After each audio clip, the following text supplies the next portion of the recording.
नमस्कार साथियों, स्वागत है आप सभी का आपके अपने YouTube चैनल श्याम जी की जीएस पॉइंट यूट्यूब चैनल पर। साथियों, आज के इस वीडियो में जी की जीएस के टॉप 40 अति महत्वपूर्ण प्रश्न लेकर के आए हूँ, जो आने वाले हर एक परीक्षा में बार बार पूछे जाने वाले हैं और ये पिछले हर परीक्षा में बार बार पूछे गए हैं। तो आज के 40 प्रश्नों को आप करिएगा और साथ के साथ में आप हर एक प्रश्न का उत्तर कमेंट बॉक्स में देते चलना, जिससे आपका जो भी डाउट हो वो साथ के साथ क्लियर होता चले। वीडियो पसंद आती है तो वीडियो को आप लाइक कर देना।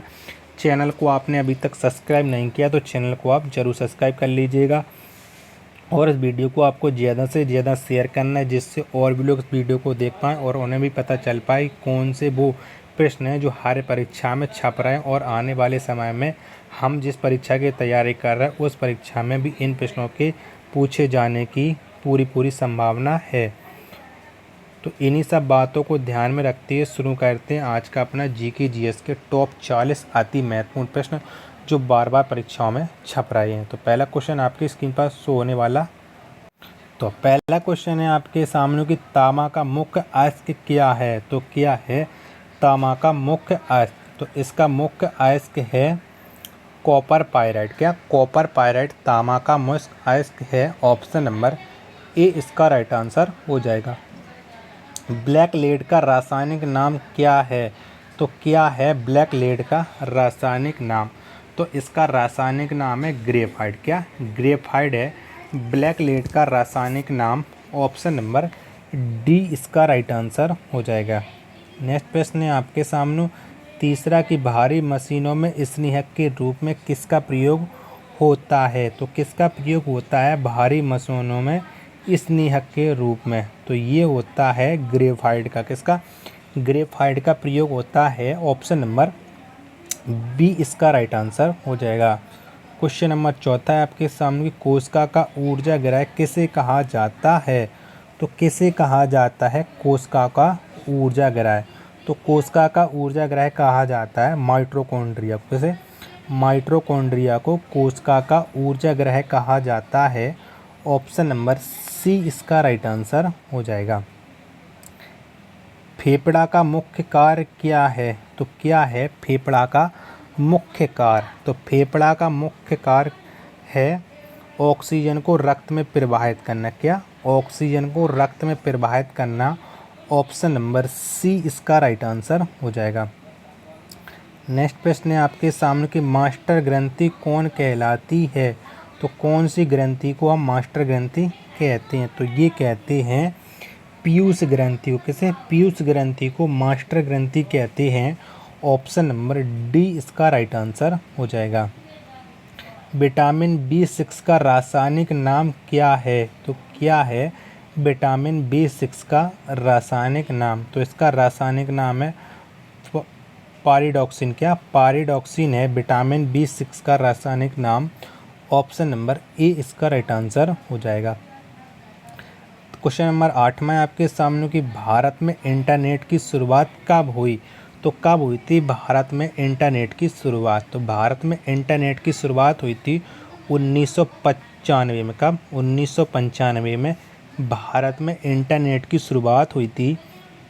ऑप्शन नंबर डी इसका राइट आंसर हो जाएगा। क्वेश्चन नंबर 9 में आपके सामने कि राष्ट्रीय सूचना विज्ञान केंद्र की स्थापना कब हुई? तो कब हुई थी राष्ट्रीय सूचना विज्ञान केंद्र की स्थापना? तो इसकी स्थापना हुई थी 1977 में। कब? 1977 में राष्ट्रीय सूचना विज्ञान केंद्र की स्थापना। ऑप्शन नंबर सी इसका राइट आंसर हो जाएगा। क्वेश्चन नंबर 10 है आपके सामने कि भारत में सेलुलर फ़ोन सेवा कब आरंभ हुआ? तो कब आरंभ हुआ था भारत में सेलुलर फ़ोन सेवा? तो ये आरंभ हुआ था 1995 में। कब? 1995 में भारत में सेलुलर फ़ोन सेवा। ऑप्शन नंबर बी इसका राइट आंसर हो जाएगा। विश्व बैंक की स्थापना कब की गई? तो कब की गई थी विश्व बैंक की स्थापना? तो विश्व बैंक की स्थापना की गई थी 1945 में। कब? 1945 में विश्व बैंक की स्थापना की गई थी। ऑप्शन नंबर बी इसका राइट आंसर हो जाएगा। बोकारो इस्पात कारखाना किस पंचवर्षीय योजना के काल में स्थापित हुआ? तो किस पंचवर्षीय योजना के दौरान बोकारो इस्पात कारखाना स्थापित हुआ था? तो क्वेश्चन नंबर 12 का राइट आंसर क्या है? तो इसका राइट आंसर है तृतीय पंचवर्षीय योजना के समय बोकारो इस्पात कारखाना स्थापित हुआ था। ऑप्शन नंबर ए इसका राइट आंसर हो जाएगा। क्वेश्चन नंबर 13 आपके सामने की सांकेतिक मुद्रा का प्रचलन किसने किया था? तो किसने किया था सांकेतिक मुद्रा का प्रचलन, ये आपको बताना है। तो क्वेश्चन नंबर 13 का राइट आंसर है ऑप्शन नंबर ए। नेक्स्ट प्रश्न है आपके सामने कि भारत का पहला बैंक कौन था? तो कौन था भारत का पहला बैंक, ये आपको बताना है। तो भारत का पहला बैंक था हिंदुस्तान बैंक। कौन? हिंदुस्तान, ये भारत का पहला बैंक था। ऑप्शन नंबर डी इसका राइट आंसर हो जाएगा।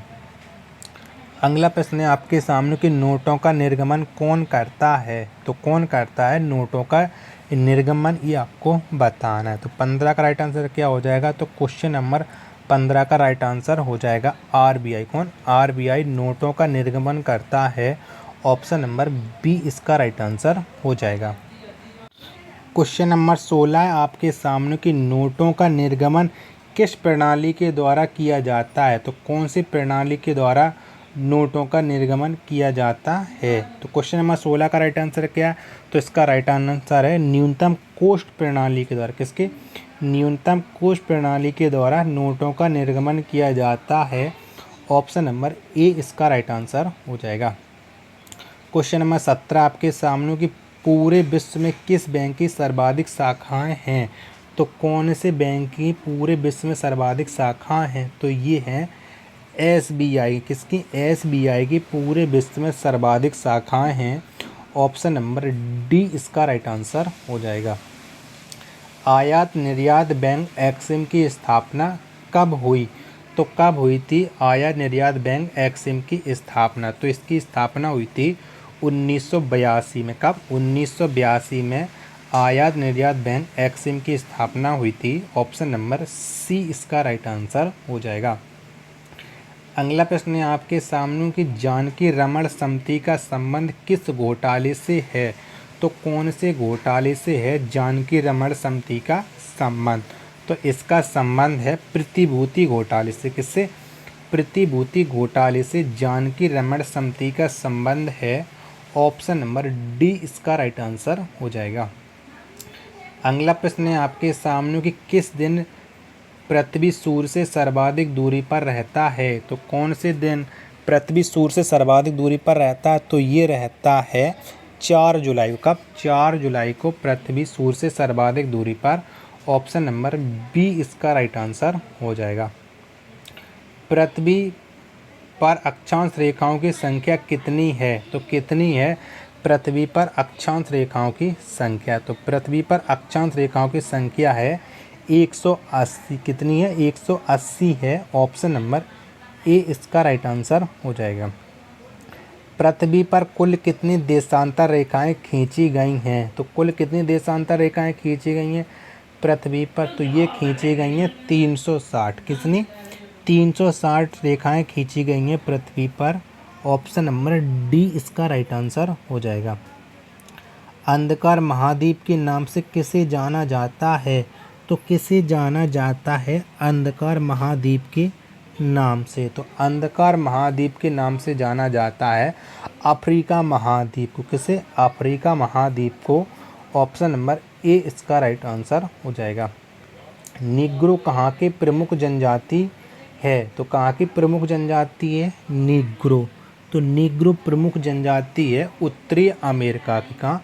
उत्तरी अमेरिका की ये प्रमुख जनजाति है नीग्रो। ऑप्शन नंबर बी इसका राइट आंसर हो जाएगा।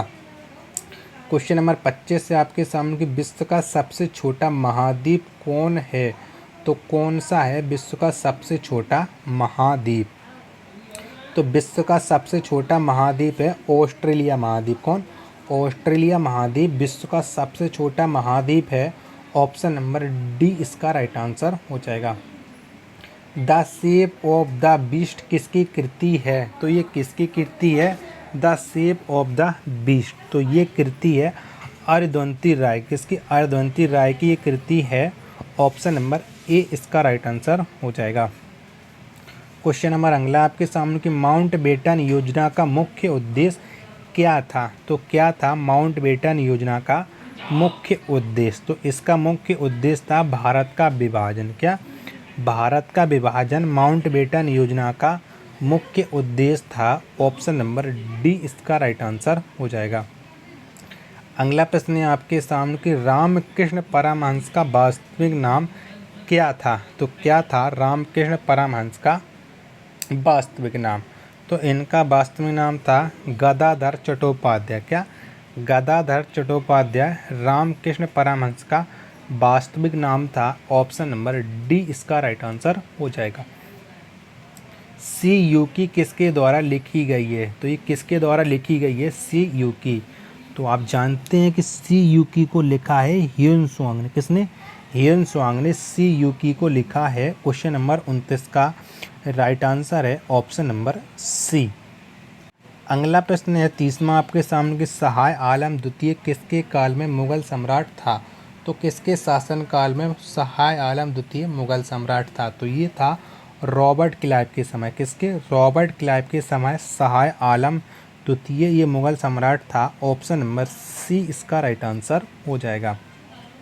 क्वेश्चन नंबर 31 है आपके सामने कि द्वैध शासन व्यवस्था को कब समाप्त किया गया? तो कब समाप्त किया गया था द्वैध शासन व्यवस्था को? तो ये समाप्त किया गया था 1772 ईस्वी में। कब? 1772 में द्वैध शासन व्यवस्था को समाप्त किया गया। ऑप्शन नंबर ए इसका राइट आंसर हो जाएगा। क्वेश्चन नंबर 32 से आपके सामने कि शिवाजी के ज्येष्ठ पुत्र का नाम क्या था? तो क्या था शिवाजी के ज्येष्ठ पुत्र का नाम? तो इनका नाम था संभाजी। क्या? संभाजी था शिवाजी के ज्येष्ठ पुत्र का नाम। ऑप्शन नंबर बी इसका राइट आंसर हो जाएगा।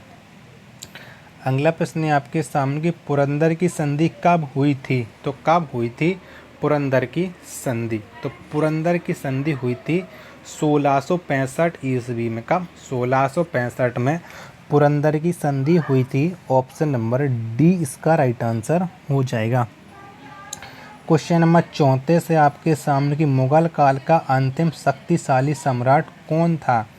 तो कौन था मुगल काल का अंतिम शक्तिशाली सम्राट? तो ये था औरंगजेब। कौन? औरंगजेब था मुगल काल का अंतिम शक्तिशाली सम्राट। क्वेश्चन नंबर 34 का राइट आंसर है ऑप्शन नंबर बी।